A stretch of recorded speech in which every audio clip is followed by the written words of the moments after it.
Well, I'm born in Cuba to parents, father from the Canary Islands and the mother from Spain background. They were both born in Cuba. I lived in Cuba till I was 5, and then we came to the United States. My mother was a very religious woman, very God-fearing. Everything that happened was through the will of God. And that spirituality she instilled in me, and I thank her every day for it. Alhamdulillah. Yes, I went to Catholic school for 12 years until I graduated high school. And some people say it's a terrible experience, but to me it was a wonderful experience. I had very good friends with the sisters. With the nuns? Yeah, with the nuns. The religious people to me were always closer to me. I felt I could trust them, and that I could, I don't know, I guess I felt they had more things in common with me than most other people. So did you always have faith as a child? And I needed it to survive. You had a connection with God? It was something that I couldn't live without. And it was very important in my life, and I wanted to keep it in my life. Even through my teenage years, it was important for me. Tell me a little bit more about the nuns. What did you like about them? Well, I respected them for being so close to God and being very caring. Their dress, I loved the way they dressed and that they covered, and they had beautiful flowy fabrics. I guess that called my attention at some point. And they're wearing their hijab, their hijabs that they were wearing. Right. And also, they were very caring with people, charitable, and all of that was in me, and I like to share with them to do those kind of things. At some point in high school, I wanted to be a nun too, right when I was getting ready to graduate. You thought about becoming a nun? I thought of becoming a nun. And what happened? Why didn't you? Well, I told my mother, thinking that I was going to give her the biggest gift of my life. And it was a big shock for her, because she said that she almost started crying, telling me that she wanted grandchildren and she wanted me to get married and have a wedding, and I wasn't going to have it at that time. So I said, well, I can't do this. And I think at that moment I started questioning my religion and really what being spiritual was versus the type of life that I needed to lead. And then I said, well, maybe I'll be a missionary in Africa. And that also made her very upset. I guess she didn't want me away from home or away from being close to them. Why would I have to go confess to a human when a human sins just like myself? Why would he have the power to forgive me? You know, Jesus had power to forgive, but he was a prophet, or he was when we were in Catholicism, to us he was God. So of course he could forgive, but why a human? Who gave them a power? Also, you were supposed to believe in the 7 sorrows of Mary and the Holy Spirit and the Trinity, which there was no logic behind the Trinity to me. You know, how could one person be the same as God, be the same as the Holy Spirit? And all these things were very, very intellectually challenging to me. I didn't want to have to believe in this. You needed answers, and they couldn't. They had give no you answers. They said, "What? And just they would believe?" get upset. No, they would get upset and say, "Are you a Catholic? What's the matter with you? Why are you questioning?" Yes, and then they told me that I would be excommunicated from the church if I decided to not believe in these things. So, and that was a very powerful word for Catholics. Sure. But then I figured that, you know, God is God, and he would love me for questioning, and he gave me a brain to question. And I would ask myself, if you're going to God's house, how can you go uncovered? You know, how could you be so disrespectful when you wouldn't do it in front of your father, maybe, or your uncles? So I started to seek knowledge, you know, and God blessed me with the Quran, which had every answer to every question that I had. It was such a beautiful experience.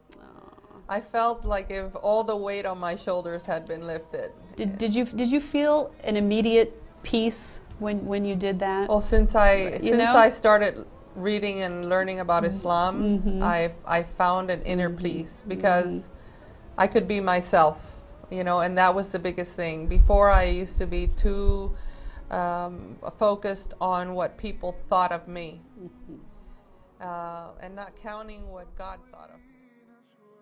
And Islam is something that has been the most wonderful thing in my life. It's been like if I had a total blood change in my system. And my way of life has become so simple to me, so easy to me, that I really don't even remember how my life was before, and I don't desire it a bit. Islam has changed my life totally, and it has made me so proud of myself that I've been able to love God so much and be pleasing to Him, and everything I want to do is to please Him. And I've transferred that to my children, and even my husband. I've taught him a few things, believe it or not, even though he came from a Muslim country, and I did not. But you helped him. Yeah. Yes, that's what marriage is all about. You help each other to bring out the best in each other. It was also, they taught me, they brought me back to having the haya that we're born with, or the shyness that we were born with, because we tend to lose that when we're not Muslim, or even some Muslim can lose it too. But when you start wanting to be in fashion with the styles of the uncovered women, or the women that want to look provocative because that's how they think that they look beautiful, we tend to lose every value that we have. We don't feel embarrassed anymore to be half naked, or we don't feel embarrassed to show all of our legs, and we don't reason, that all these things are things that God has given us, and they're private to us, and we don't need to share with other people. And really, they make us feel that if we don't show it, it means that we're embarrassed of it, when it should be the opposite. That's right. It's our privacy, and we don't need to show it to anyone that we don't wish to. Or we should. My mom has never been happy with me being Muslim.